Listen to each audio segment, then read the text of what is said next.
హైదరాబాద్లో చిరుత కలకలం రేపింది. శంషాబాద్ పరిధిలోనే గొల్లపల్లి దగ్గర ఎయిర్పోర్టు ప్రహరీ నుంచి చిరుత దూకింది. దాంతో పాటు 2 కూనలు కూడా ఉన్నాయి. ఎయిర్పోర్టు ప్రహరీ దూకుతుండగా ఫెన్సింగ్ వైర్లకు చిరుత తగిలింది. దీంతో ఎయిర్పోర్ట్లోని కంట్రోల్ రూమ్లో అలారం మోగింది. కంట్రోల్ రూమ్ సెక్యూరిటీ అధికారులు అప్రమత్తమయ్యారు. సీసీ కెమెరాలు పరిశీలించడంతో చిరుత సంచరించినట్లు అధికారులు కనుగొన్నారు. అటవీశాఖ అధికారులకు ఎయిర్పోర్ట్ సెక్యూరిటీ అధికారులు సమాచారం అందించారు. ఎయిర్పోర్ట్కు చేరుకున్న అటవీ అధికారులు చిరుతను బంధించేందుకు చర్యలు చేపట్టారు.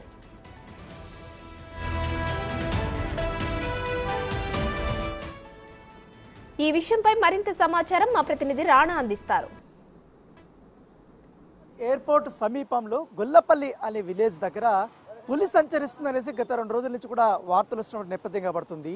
నిన్నటి నుంచి కూడా పులి పిల్లలు 2 కలుపుకొని శంషాబాద్ ఎయిర్పోర్ట్ లోపల ఇప్పుడు మనం చూస్తున్నట్టు ఈ ప్రహరీ గోడ అయితే ఉందో ఈ ప్రహరీ గోడని దాటి వెళ్ళాయి. ఈ ప్రహరీ గోడ దాటినప్పుడు ఆ ఫెన్సింగ్ ఏదైతే ఉందో ఆ ఫెన్సింగ్ దాటడం వల్ల లోపల నుండి ఎయిర్పోర్ట్ అధికారులు ఎవరైతే కంట్రోల్ రూమ్ ఏర్పాటు చేసుకున్నారో ఆ కంట్రోల్ రూమ్ లో ఒక అలారం అనేది వచ్చింది. దీనివల్ల కూడా ఎయిర్పోర్ట్ కి సంబంధించినటువంటి అధికారులు ఒక్కసారిగా అలర్ట్ అయ్యారు. అలర్ట్ అయ్యి అసలు ఏమొచ్చింది అన్న దానిపైన, అంటే ఈ ప్రహరీ కూడా చాలా దూరం ఉంటుంది, మొత్తం ఎయిర్పోర్ట్ ఉన్నటువంటి పరిసర ప్రాంతాలంతా కూడా ఈ చుట్టూ ఉంటుంది. పైగా ఈ ఏరియా అంతా కూడా ప్రవేశ నిషిద్ధం, అతిక్రమిస్తే శిక్షింపబడతారంటూ కూడా పెద్ద ఎత్తున బోర్డులు కూడా ఏర్పాటు చేస్తారు. సో ఈ ఏరియాలో పెద్దగా ఎవరు పోరు, కేవలం గొల్లపల్లికి సంబంధించినటువంటి వారు మాత్రమే ఇటువైపు లెఫ్ట్ సైడ్ ఉన్నటువంటి ఊర్లో ఎక్కువగా వారు ఉంటారు. కాకపోతే ఇటీవల కాలంలో గత 6 నెలల కాలంలో ఎక్కువగా ఇలాంటి వార్తలే మేము వినపడుతున్నాయి. మాకు చాలా వరకు కూడా మేము భయాందోళనకు గురవుతున్నామనేసి కూడా స్థానికులు చెప్తున్నారు. అయితే ఇక్కడ ఏదో ఒక లియోపార్డ్ కానీ సంథింగ్ ఒకటి వెళ్ళింది, దానివల్లనే ఈ అలారం వచ్చింది. కాబట్టి వెంటనే అటవీ శాఖ అధికారులకు మేము ఒక ఇన్ఫర్మేషన్ ఇచ్చాం. వాళ్ళందరూ కూడా వచ్చారు. ఇప్పుడు లోపల కొన్ని బోన్స్ కూడా ఏర్పాటు చేశారు. దాంతోపాటు ఈ క్యాచింగ్ కెమెరాలకు సంబంధించిన కొన్ని కూడా ఏర్పాటు చేశారు. సీసీ కెమెరాలు కూడా ఆల్రెడీ ఈ ప్రహరీ గోడ చుట్టూ కూడా కొన్ని ఉంటున్నాయి. కాబట్టి వాటిని కూడా అధికారులు పరిశీలిస్తున్న బట్టి ఆ నేపథ్యం అయితే కనపడుతుంది. నిన్నటి నుంచి కూడా ఇలాంటిదే, ఉదయం కూడా అధికారులు వచ్చారు, అటవీ శాఖ అధికారులు. ఏదైతే ఎయిర్పోర్ట్ సంబంధించిన అధికారులతో వారు మాట్లాడిన తర్వాత సమన్వయం చేసుకున్న తర్వాత కొన్ని ప్లేస్లో వాళ్ళు ఈ యానిమల్ క్యాచింగ్ సంబంధించిన బోన్స్ ని వారు ఏర్పాటు చేసినటువంటి నేపథ్యం అయితే కనపడుతుంది. అయితే ఇప్పుడు ఏ జంతువు లోపలికి వెళ్ళిందో తెలియదు, అది పులా లేకపోతే మరొక జంతువు అనేది ఒక కన్ఫర్మ్ కాలేదు. కాకపోతే స్థానికులు మాత్రం కొంతమంది చెప్తున్నటువంటి నేపథ్యంలో ఖచ్చితంగా లోపలికి పులి వెళ్ళింది, 2 పిల్లలు కూడా ఉన్నారు ఆ పులికి అనేది కూడా వారు చెప్తున్న నేపథ్యంలో పోలీసులు కానీ అలాగే ఎయిర్పోర్ట్ అథారిటీ కానీ అటవీ శాఖ అధికారులు కానీ ఎక్కడ రిస్క్ తీసుకోకూడదు. ఎందుకంటే సామాన్యులు కానీ ప్రజలు కానీ పెద్ద ఎత్తున కూడా వీళ్ళు నివసిస్తుంటారు. కాబట్టి ఇలాంటి విషయాల్లో మనం ఎక్కడా కూడా ఆలస్యం చేయకుండా ఖచ్చితంగా తదుపరి చర్యలు తీసుకోవాలి అనేది కూడా వారు అనుకున్నారు. దాని తగ్గట్టుగానే ఏర్పాట్లు చేసినటువంటి నేపథ్యం అయితే కనపడుతుంది. ప్రస్తుతం అయితే ఈ ప్రాంతం అంతా కూడా ఎవరిని రానిట్లేదు. గొల్లపల్లికి సంబంధించిన గ్రామ పరిస్థితి ప్రాంతాలు ఎవరుతున్నా వాళ్ళందరినీ కూడా రాత్రి పూట ఉదయం పూట వెళ్ళేటప్పుడు ఖచ్చితంగా చాలా జాగ్రత్తగా వెళ్ళండి. నైట్లో ఎస్పెషలీ తర్వాత 6 దాటిన తర్వాత కొంచెం జాగ్రత్తగా ఉండండి.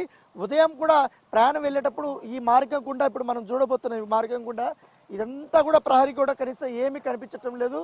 నైట్ అంతా కూడా లైట్లు వేసుకుని వాహనాలు వారు వెళ్తున్న నేపథ్యం కాబట్టి కొంతమంది స్థానికులు కూడా ఇక్కడ ఉన్నారు. గొల్లపల్లికి సంబంధించినటువంటి వీళ్ళందరూ కూడా బైకుల్లో వెళ్తున్నారు. వీరు ఇటీవల కాలంలో కూడా ఇలాంటి సంఘటన జరిగిందని కూడా వాళ్ళు చెప్తున్నారు. ఏంటంటే ఏం పేరు మీ పేరు? మా పేరు బొమ్మ సుధాకర్ అండి. సుధాకర్ గారు, ఏంటి నిన్నటి నుంచి పులి సంచరిస్తుంది, పులికి 2 పిల్లలు ఉన్నాయి, లోపలికి వెళ్ళి అలారం వచ్చినాయని బోన్స్ కూడా ఏర్పాటు చేశారు. మీ గ్రామస్తులకు ఏమైనా హెచ్చరికలు ఏమైనా జారీ చేశారా? లేదండి, ఇప్పుడు ఇది మాకేం కొత్త కాదు. ఇంతకు ముందు కూడా ఒక 6 నుంచి 8 నెలల ప్రాంతంలో ఇంతకు ముందు పులి సంచరించిందని చెప్పేసి సీసీ కెమెరాలో వచ్చిందని. ఈ పక్కనే మా వ్యవసాయ భూమి ఉంది, గులాబ్ తోట ఉంటుంది. ఇక్కడ లోపలికి కూడా మా వ్యవసాయ పొలం ఉంటుంది. మేము ఉదయం 1:30, 2 గంటల గట్ల వచ్చి పూలు తెంపుకుంటాం.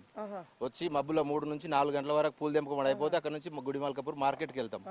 పూలు తీసుకుపోయే టైంలో భయాందోళనకు గురవుతున్నాం. మా దగ్గరకు వచ్చే లేబర్ కూడా ఇబ్బంది అవుతున్నారు. చాలా క్లియర్ గా చెప్తున్నారు. పులి దూకింది, ఈ ఫెన్సింగ్ అంతా దాటుకొని వెళ్ళింది, ఖచ్చితంగా చాలా అప్రమత్తంగా ఉండాలనేసి కూడా ఎయిర్పోర్ట్ అధికారులు అటవీ శాఖ అధికారులు కూడా చెప్తున్నారు. గొల్లపల్లి ప్రాంతంలో ఉండే వాళ్ళు ఎవరైతే చాలా జాగ్రత్తగా ఉండాలి ఉదయం సాయంత్రం అని చెప్తున్నారు. మీరు చెప్పిన మాట వాస్తవమే, కానీ ఇంతకు ముందు కూడా ఇలా జరిగింది. ఆ గోడ దూకి రోడ్డు పైకి వచ్చి రోడ్డు క్రాస్ చేసి ఇక్కడ నుంచి వెళ్ళింది. అది ఇంతకు ముందు ఒక 2-3 వారం రోజులు 10 రోజులు అట్లా అటవీ శాఖ వాళ్ళు వచ్చారు, అధికారులు వచ్చారు. అదంతా పరిశీలన చేసిన తర్వాత ఇది పులి కాదు, ఇది అడవి పిల్లి అని చెప్పి నిర్ధారణ చేసి వెళ్ళిపోయారు. వెళ్ళిపోయిన తర్వాత ఇప్పుడు మళ్ళీ అదే ప్రాబ్లం క్రియేట్ అయింది. పులి పిల్లతో పాటు దాంతోపాటు 2 పిల్లలు కూడా ఉన్నాయి అని చెప్పేసి మళ్ళీ భయాందోళనకు గురై 3-4 రోజులు ఉంది గులాబీలు తెంపడం కానీ అక్కడికి రావడం కానీ, చీకట్లు రావాలంటే భయం వేసి రాలేకపోతున్నాం. అధికారులు చెప్పి చూడండి ఆగండి మీరంటే మా పంట నష్టం అవుతుంది. అధికారులు తొందరగా వచ్చి స్పందించి ఇదేదైతే పులి గురించి చెప్తారో అదేదో నిజం బయటకు తీసుకొచ్చి పులి అయితే దాన్ని బంధించండి, జూ పార్క్ లేదా ఇంకెక్కడ తీసుకుపోయి దాన్ని ఎక్కడ ఉంచాలని ఏర్పాటు చేశాము అంటున్నారు వాళ్ళు. మీరు ఇప్పుడు చూసినట్టయితే ఇక్కడ చుట్టుపక్కల ప్రాంతంలో ఇది రోడ్డు, ఎయిర్పోర్ట్ గోడ. ఇక్కడైతే మీకు ఎక్కడ కూడా బోర్డు కనిపించేది పులి ఉంది ఇక్కడ జాగ్రత్తగా వెళ్ళండి, పొద్దున్న వెళ్ళండి, రాత్రి అనే బోర్డు అయితే ఇక్కడ కనిపిస్తలేదు. అధికారులు ఎయిర్పోర్ట్ వాళ్ళు పట్టించుకుంటారా లేకపోతే అధికారులు పట్టించుకుంటారా, గవర్నమెంట్ పట్టించుకుంటుందా, కానీ మాకు న్యాయం జరిగేటట్టు తొందరగా ఇదేదో పరిష్కారం చేసేటట్టు చూస్తే బాగుంటుందని మా కోరిక. సో వీళ్ళు స్థానికులంతా ఒకటే చెప్తున్నారు, కేవలం మా పక్కన పొలాలు మాత్రమే కాకుండా ఆవులు ఉంటాయి, అదే మేకలు ఉంటాయి, గొర్రెలు ఉంటాయి, అవన్నీ కూడా పెద్ద ఎత్తున కూడా ఇక్కడంతా పోతుంటాయి రాత్రుల్లో. ఒకసారి మేము ఉదయం పూట కూడా ఇక్కడ గడ్డి మేపుకోవడానికి అలాగే మా పొలం దగ్గర ఏదైతే ఉంటాయో బావి దగ్గర కానీ వాటర్ తాగడానికి తీసుకెళ్తుంటారు. అలాంటి ప్రాంతాల్లో కూడా చాలా ప్రాబ్లంగా ఉంది. స్థానికులు పదే మాకు అధికారులు హెచ్చరికలు జారీ చేస్తున్నారు కాబట్టి ఖచ్చితంగా వాటిని మేము పాటిస్తున్నాం. కాకపోతే ఎక్కువగా ఈ బోర్డ్స్ని కానీ ఇవన్నీ ఏర్పాటు చేస్తే ఇలాంటి ప్రాబ్లమ్స్ అయితే రాకుండా ఉంటాయి. ఏర్పాటు అధికారులు కూడా ఖచ్చితంగా ఇది పులి అని అనుకుంటారు కాబట్టి దాంతోనే ఆ వదంతులు రావడంతో ఇక్కడ ఉంటే గ్రామస్తులందరూ భయాందోళనకు గురవుతున్నటువంటి నేపథ్యంగా పడుతుంది.